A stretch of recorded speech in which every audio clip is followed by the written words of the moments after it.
Hello friends, welcome back to Edutact Academy. ഇന്ന് നമ്മൾ important ആയിട്ടുള്ള ടോപ്പിക്സ് ആണ് ഡിസ്കസ് ചെയ്യുന്നത്. ഇതിൻ്റെ ഫസ്റ്റ് പാർട്ട് കാണാത്തവർക്കുള്ള ലിങ്ക് ഡിസ്ക്രിപ്ഷൻ ബോക്സിലുണ്ട്. 1. The state of tension brought by the presence of two or more opposing desires in the individual. That state is known as conflict. നമ്മളത് already discuss ചെയ്ത് കഴിഞ്ഞതാണ്.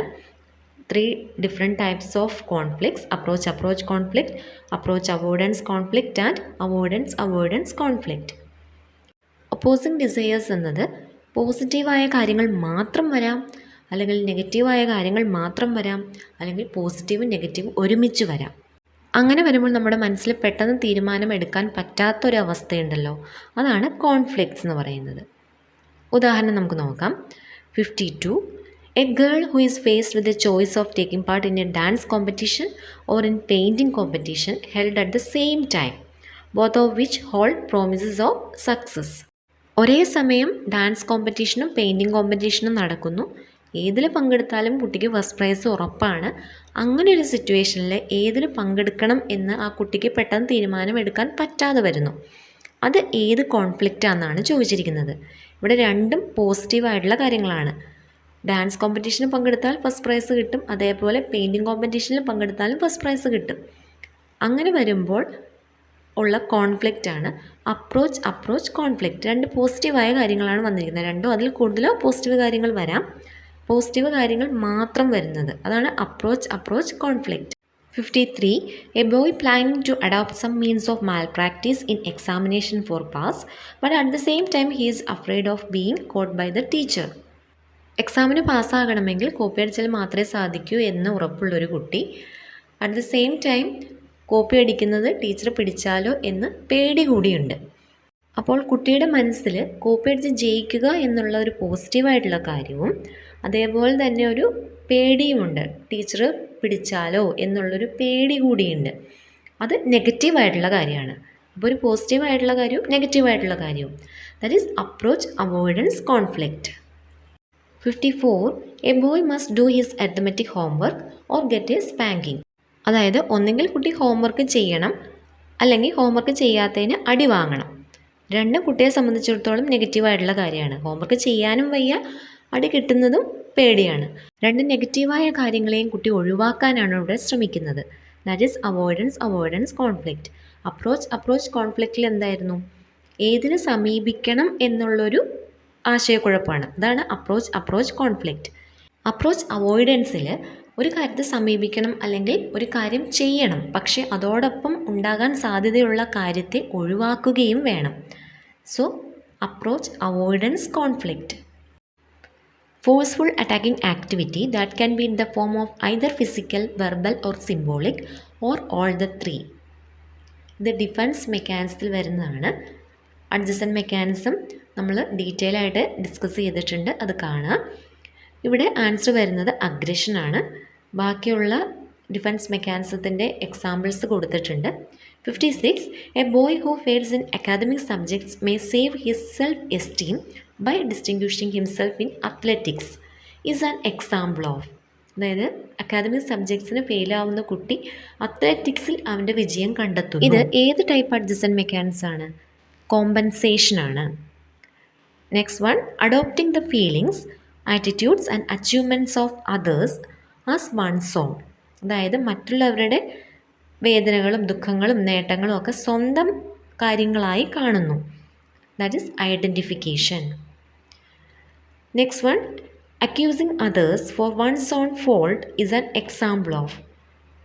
ഉദാഹരണത്തിന്, ഒരു ക്ലാസ്സിലെ കുട്ടികൾക്ക് ഒരു സബ്ജക്റ്റിന് മാത്രം മാർക്ക് വളരെ കുറവാണെന്ന് വിചാരിക്കുക. അപ്പോൾ ടീച്ചർ ഇൻഎഫിഷ്യൻ്റ് ആയതുകൊണ്ടാണ് കുട്ടികൾക്ക് മാർക്ക് കുറഞ്ഞത്. പക്ഷേ ടീച്ചർ പറയുന്നത് കുട്ടികൾ നന്നായിട്ട് പഠിക്കാത്തത് കൊണ്ടാണ് അവർക്ക് മാർക്ക് കുറഞ്ഞതെന്നാണ്. അപ്പോൾ ടീച്ചർ സ്വന്തം കഴിവുകേട് മറച്ചു വയ്ക്കാൻ വേണ്ടിയിട്ട് കുട്ടികളെ കുറ്റപ്പെടുത്തുന്നു. അതാണ് പ്രൊജക്ഷൻ. അടുത്ത ടൈപ്പ് ഡിഫൻസ് മെക്കാനിസം ആണ് റാഷണലൈസേഷൻ. അത് രണ്ട് ടൈപ്പ് ഉണ്ട്, സോർ ഗ്രേപ്പിസം ആൻഡ് സ്വീറ്റ് ലെമണിസം. ഇവിടെ സോർ ഗ്രേപ്പിസത്തിന് എക്സാമ്പിളായിട്ട് UGC ടെസ്റ്റ് ക്വാളിഫൈ ചെയ്യാത്ത, അതായത് അതിൽ തോറ്റുപോയ ഒരാൾ പറയുകയാണ്, അൺഎംപ്ലോയിഡ് ആയിട്ടുള്ള UGC ഹോൾഡേഴ്സ് ഇഷ്ടം പോലെ ഉണ്ട് ഇവിടെ. അപ്പോൾ ഞാൻ UGC ടെസ്റ്റ് പാസ്സായാലും എനിക്കും ജോലിയൊന്നും കിട്ടാൻ പോണില്ല, അതുകൊണ്ട് കിട്ടാതിരുന്നത് നന്നായി. അതാണ് സോർ ഗ്രേപ്പിസം എന്ന് പറയുന്നത്. ഇനി രണ്ടാമതാണ് സ്വീറ്റ് ലെമണിസം. അതായത് ഹൈലി ക്വാളിഫൈഡ് ആയിട്ടുള്ള UGC ടെസ്റ്റൊക്കെ പാസ്സായിട്ടുള്ള ഒരാൾക്ക് കിട്ടിയ ജോലി സ്കൂളിൽ ടീച്ചിങ് ജോബാണെന്ന് വിചാരിക്കുക. അപ്പോൾ അയാൾ എല്ലാവരുടെയും മുമ്പിൽ സന്തോഷത്തോട് പറയും, ഞാൻ ഈ ജോലിയിൽ സന്തോഷവതിയാണ് അല്ലെങ്കിൽ സന്തോഷവാനാണ്. പക്ഷേ അയാളുടെ മനസ്സിൽ ഒരു നിരാശയുണ്ടാവും. അതാണ് സ്വീറ്റ് ലെമണിസം. ഇത് രണ്ടും റാഷണലൈസേഷൻ എന്ന ഡിഫൻസ് മെക്കാനിസത്തിന് എക്സാമ്പിൾസ് ആണ്. നെക്സ്റ്റ് ടൈപ്പ് ഡിഫൻസ് മെക്കാനിസം ആണ് നെഗറ്റീവിസം. അതായത് ആര് എന്ത് സജഷൻസ് പറഞ്ഞാലും അതിനെ എല്ലാത്തിനും നെഗറ്റീവായിട്ട് പറയുന്ന ആളുകൾ. അതായത് നോർമലായിട്ട് എന്ത് അയാളിൽ നിന്ന് എക്സ്പെക്റ്റ് ചെയ്യുന്നു അതിന് നേരെ ഓപ്പോസിറ്റ് ആയിട്ടായിരിക്കും അയാൾ കാര്യങ്ങൾ ചെയ്യുക. അതാണ് negativism. Next one, refusing to face problems to avoid the danger of failure and hence the possible frustration. ഈ ടൈപ്പ് ഡിഫൻസ് മെക്കാനിസം ആണ് വിഡ്രോവൽ അല്ലെങ്കിൽ സെക്ലൂസീവ്നെസ്. തോൽവികളെയും അത് കഴിഞ്ഞുണ്ടാകുന്ന ഫ്രസ്ട്രേഷനെയും ഒഴിവാക്കാൻ വേണ്ടി രക്ഷപ്പെട്ട് ഓടി ഒളിക്കുന്ന ഒരവസ്ഥ. അതാണ് വിഡ്രോവൽ അല്ലെങ്കിൽ സെക്ലൂസീവ്നെസ്. ഇതാണ് അടുത്ത type defence mechanism. 63. An adolescent girl who has been frustrated in fulfilling her needs may cry like a child. അതായത് കാര്യങ്ങൾ നടക്കാൻ വേണ്ടി ഒരു മുതിർന്ന കുട്ടി ചെറിയ കുട്ടിയെ പോലെ കരയുന്നു. നമ്മുടെ സ്വഭാവത്തിലോ അല്ലെങ്കിൽ നമ്മുടെ ചിന്തയിലോ നമ്മൾ പഴയ കാലത്തേക്ക് പോകുന്നു, പഴയ കാലഘട്ടത്തിലേക്ക് പോകുന്നു. അതാണ് regression.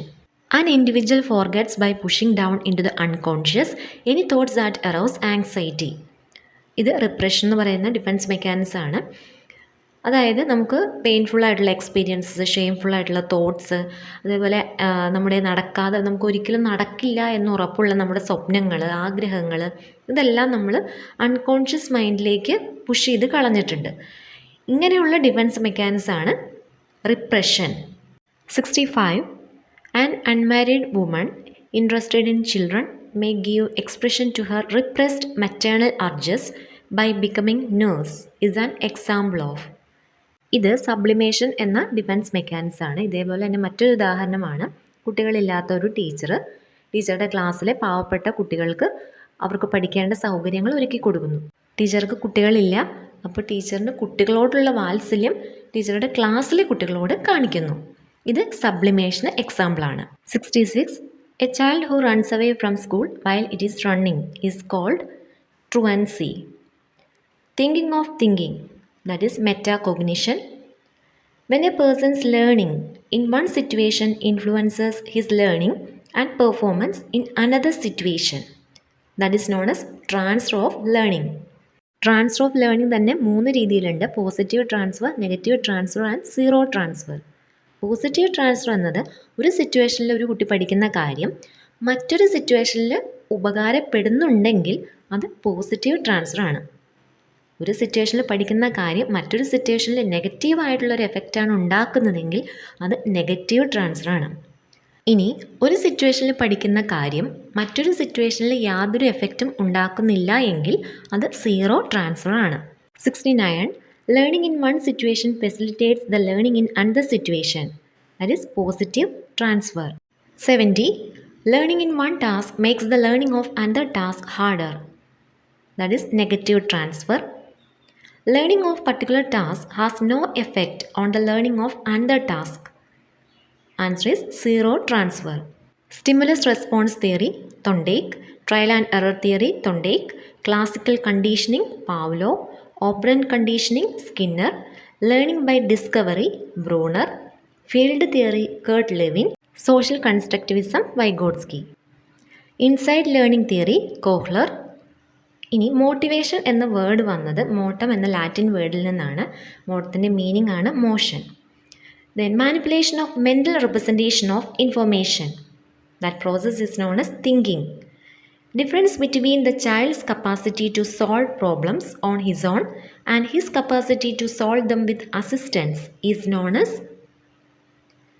zone of proximal development, ZPD. Subsumption theory, Ausubel. The highest stage in Gagne's hierarchy of learning is problem solving. Higher form of insightful thinking aiming at solving complex problems is reflective thinking. The signals we receive from external world through sense organs. that is sensation.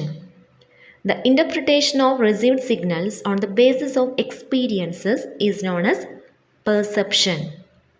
The generalized image we develop about the objects or events known as concept. The first step in problem solving is recognizing the problem. The concept of spiral curriculum was introduced by Jerome S. Bruner. The capacity to understand the intentions, motivations, and desires of other people. That is interpersonal intelligence.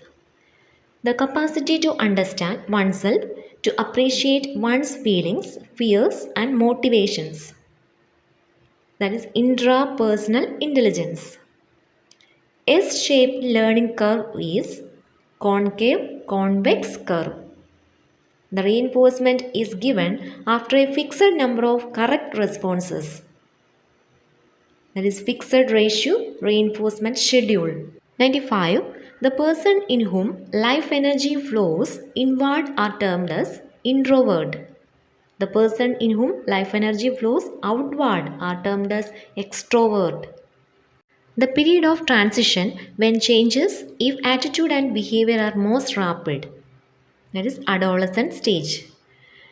Otis Lennon School Ability Test is a verbal group intelligence test. Things are learned without understanding their meaning is known as rote memory.